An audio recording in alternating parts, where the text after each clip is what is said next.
Fl-ewwel ittra tiegħu Pietru jagħtina summary tal-Evanġelju f'żewġ sentenzi. Isma'. Ġesu stess refa' dnubietna f'ġismu fuq l-għoda sabiex aħna mejtin għal dnubietna ngħixu għal ġustizzja. Il-ġrieħ tiegħu intom kontu mfejja.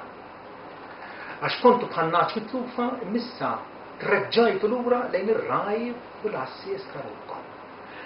Kull frażi tiswa, kull frażi hija sinifikanti.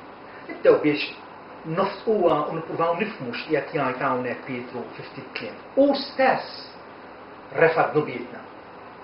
Huwa Ġesu nnifsu. Inutli ħarsu lejn ħadd ieħor lejn qaddisin li huma nfushom. Ħarsu lejn Kristu u raw fi Kristu t-tama unika tagħhom. Inutli hija xi ħaġa bla sens, hija bluha li aħna nirrikorru għand ħadd ieħor meta nafu li huwa Ġesu u Ġesu waħdu. Illi għamel pattija sħiħa għal dnubietna fuq il-Kalvarju. U stess, u nnifsu refa' dnubietna. U ċoħe meta jgħid refa' dnubietna ġifieri daħal responsabbli għal ħtijiet kollha tagħna. Bħalma tħabbar minn qabel fi Żajja, Alla jgħid għalkemm dnubietkom huma ħomor daqs il-kemżi bħal silġ li bjan. Appuntu Alla fi Kristu ħadem opera ta' salvazzjoni. Filli id-dnubiet illi aħna konna ikkakmati bihom, illi kienu pis illi jaffiġna. Kristu refa' dal-pis fuq innifsu. U stess refa' dnubietna. Dnubietna, kemm minn dnubietna? Pietru ma jgħidx. Kwalunkwe dnub illi inti għamilt jekk inti tafta fi Kristu, Kristu samru mas-salib. Kristu rebaħ fuq dak id-dnub. Għalhekk Pietru għalija miftuħa u stess refa' dnubietna. U ovvjament meta jgħid dnubietna, Pietru nafu tajjeb illi qiegħed ikellem lill-Kristjani. Dawk illi diġà nidmu minn dnubietom daru lejn Kristu sabiex isibu s-serħan ta' ruħhom fih. Ġesu refa' dnubietna f'ġismu.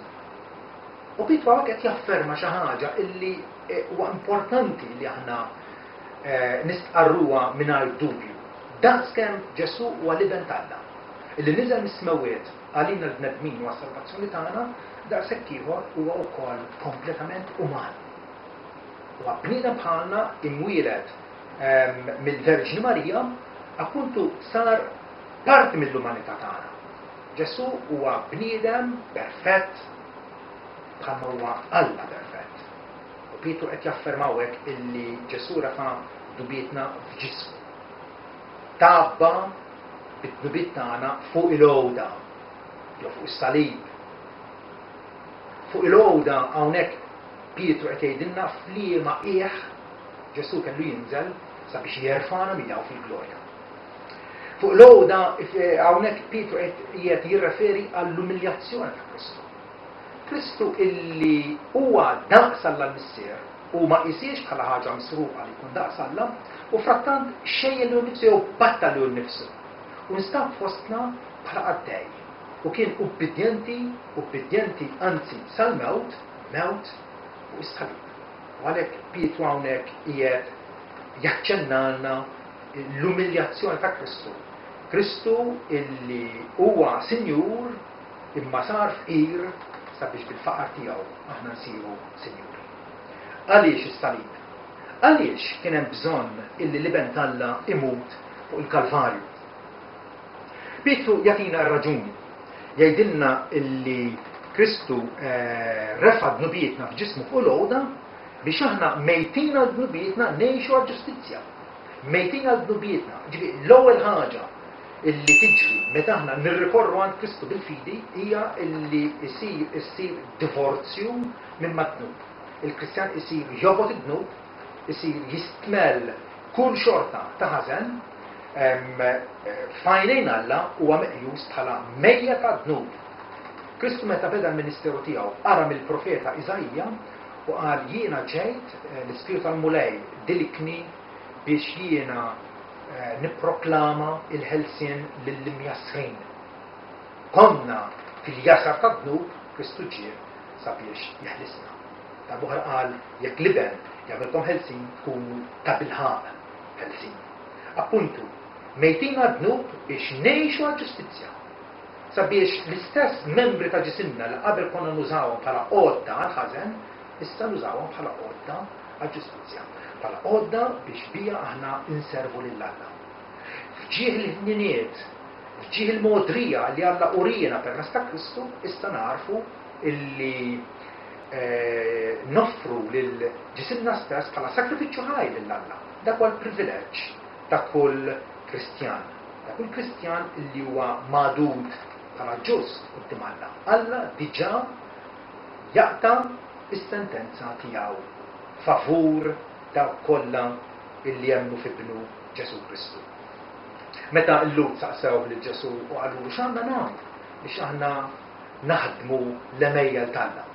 U Ġesu mingħajr tidwir mal-lewża qalilhom dan huwa l-emil tagħna illi intom temnu f'dak illi huwa bagħad.